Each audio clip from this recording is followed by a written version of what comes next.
Salut chers parieurs et forecasteurs cybetcastophiles, moi c'est André et aujourd'hui je vais vous montrer le fonctionnement du module numéro 19 de l'application Cybetcast. Ce module est dénommé transformation simple et il est essentiellement basé sur la recherche de deux draws, c'est-à-dire deux numéros quelconques dont la nature ou la valeur est inconnue au début de la recherche. Ces deux draws étant liés par l'une des 10 transformations prises en compte par l'application, notamment le repeat, le counterpart, le turn-in, le key, le bonanza, etc. Le forecaster peut, s'il le désire, filtrer sa recherche en y associant un ou plusieurs bancas qui sont eux des numéros dont la nature ou la valeur est connue avant le résultat de la recherche, en précisant bien sûr l'écart de tirage entre le premier banca et le second des deux draws et l'écart de tirage entre chacun des autres bancas successifs et celui qui le précède. La position des différents bancas peut être éventuellement précisée. Sans plus tarder, passons à un exemple pratique afin de mieux appréhender le fonctionnement de ce module. Recherchons dans toutes les loteries les tirages ou les lignes qui obéissent au schéma suivant. Un draw tiré à la position 4. 3 lignes plus tard, c'est-à-dire 3 lignes après le tirage du premier draw à la position 4, le counterpart de ce draw est tiré à la position 2. Nous pouvons par la suite ajouter que le banca 29 soit tiré, qu'importe sa position, une ligne avant le draw counterpart de la position 2 et que le banca 67 soit tiré, qu'importe sa position,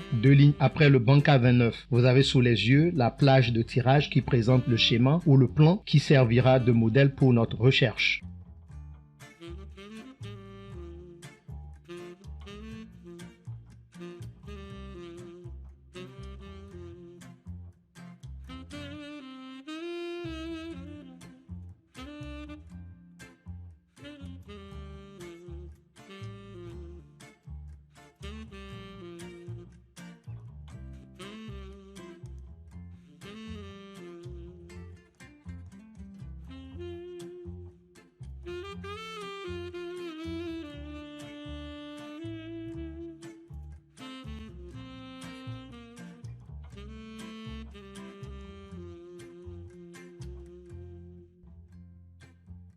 La liste déroulante position.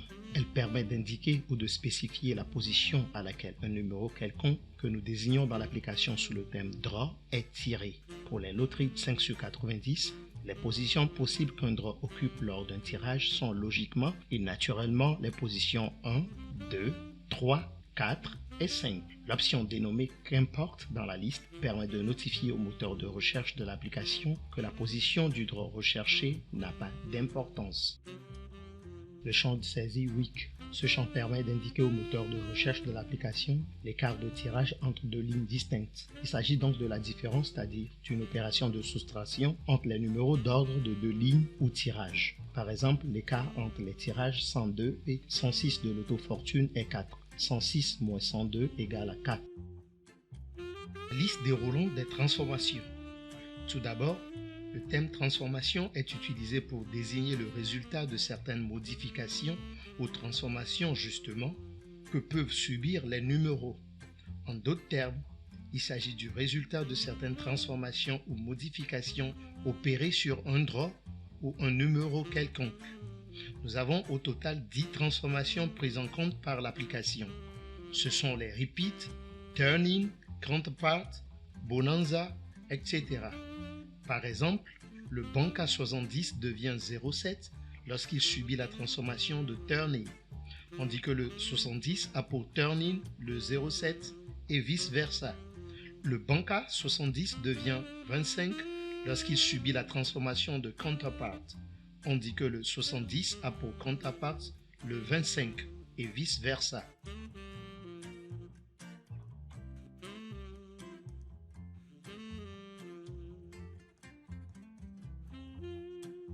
La liste déroulante choisir la loto. Cette liste affiche toutes les loteries disponibles dans l'application. L'utilisateur indique ou spécifie au moteur de recherche la loterie ou la base de données dans laquelle ce dernier doit effectuer sa recherche. L'utilisateur peut aussi choisir d'effectuer la recherche simultanément dans toutes les loteries disponibles dans l'application en choisissant bien évidemment l'option libellée toutes les lotos située généralement en première position de la liste. Voici le formulaire du module convenablement rempli avec toutes les informations nécessaires qui permettront de rechercher sur d'autres tirages ou dans d'autres loteries le plan de forecast ou le schéma que nous avons défini au tout début.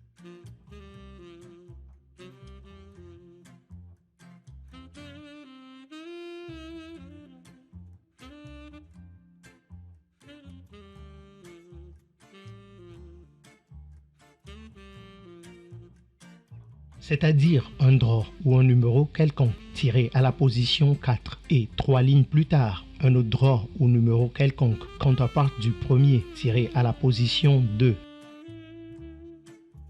Le résultat de cette recherche se présente comme suit. La liste des loteries avec affichage des tirages ou clic sur le nom de la loterie. Lorsqu'on clique sur un tirage, des informations détaillées sur le résultat s'affichent à l'écran sur une plage de tirage où nous pouvons apercevoir ces numéros qui respectent ou qui sont conformes au plan ou schéma initial.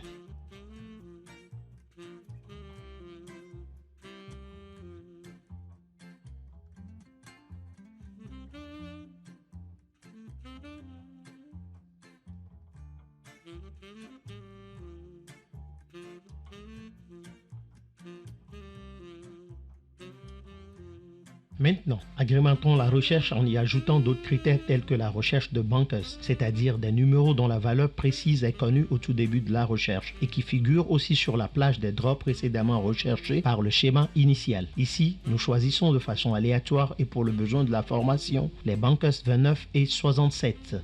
Pour la recherche avec les nouveaux critères, nous allons utiliser la liste déroulante libellée avec combien de bunkers. Par défaut, sa valeur est 100 bunkers. Ici, nous choisissons l'option 2 bunkers de la liste, ceci parce que nous avons justement 2 bunkers qui sont le 29 et le 67.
Vous l'avez sûrement remarqué, cette icône sous forme d'étiquette, généralement associée à la liste déroulante position d'un draw. Nous ne saurions clore cette présentation sans vous montrer son utilité. Eh bien, elle permet à l'utilisateur d'indiquer au moteur de recherche des critères ou des filtres supplémentaires qui réduisent le champ de recherche du draw à quelques cas seulement. Ces filtres, il en existe 4 et ils sont souvent exprimés en anglais. Partons à leur découverte. Premier critère ou filtre, le groupe. Il s'agit de la réduction à un seul chiffre de la somme des chiffres qui composent le numéro. Exemple, lorsque nous faisons l'addition des chiffres 1 et 2 qui composent le numéro 12, nous obtenons le 3. Le numéro 12 est donc du groupe 3, c'est-à-dire du groupe 3. Par contre, lorsque nous faisons l'addition des chiffres 8 et 2 qui composent le numéro 82, nous obtenons le nombre 10 qui n'est pas d'un seul chiffre. Alors, nous continuons avec l'addition des chiffres 1 et 0 qui composent le numéro 10 pour enfin obtenir un nombre à un seul chiffre qui est le 1. Le numéro 82 est donc du groupe 1, c'est-à-dire du groupe 1. Deuxième critère ou filtre, le ending, c'est-à-dire le chiffre de 0 à 9 par lequel le draw se termine. Exemple,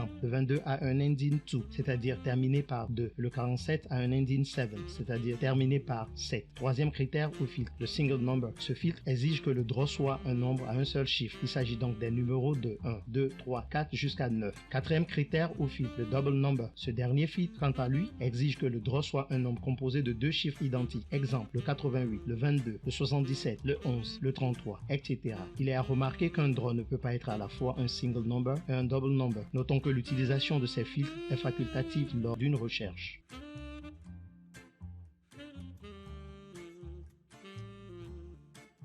Nous voici donc arrivés à la fin de ce tutoriel qui nous a permis de découvrir un module très intéressant. Mais avant de prendre congé de vous, retenez que Cybetcast est l'application sophistiquée de recherche, d'analyse, de calcul, de pronostic basée sur les loteries de la famille 5 sur 90. Les futures versions prendront en charge d'autres familles de loteries. Au-delà des pronostics, l'application intègre une pléthore d'outils utilitaires, facilitant considérablement la vie aux parieurs. Alors, je vous invite à découvrir le plaisir des paris en ligne et bien d'autres bonheurs que procure Cybetcast. D'ici là, prenez soin de vous et que la chance soit avec nous.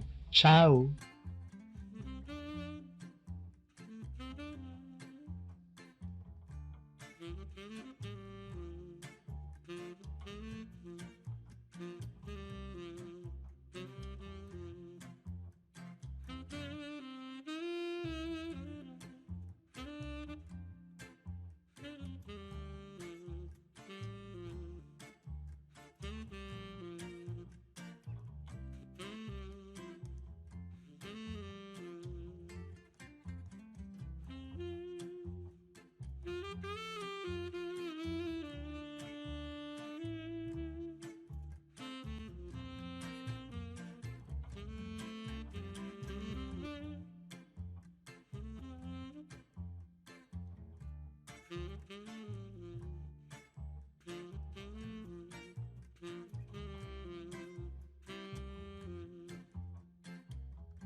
Mm-hmm.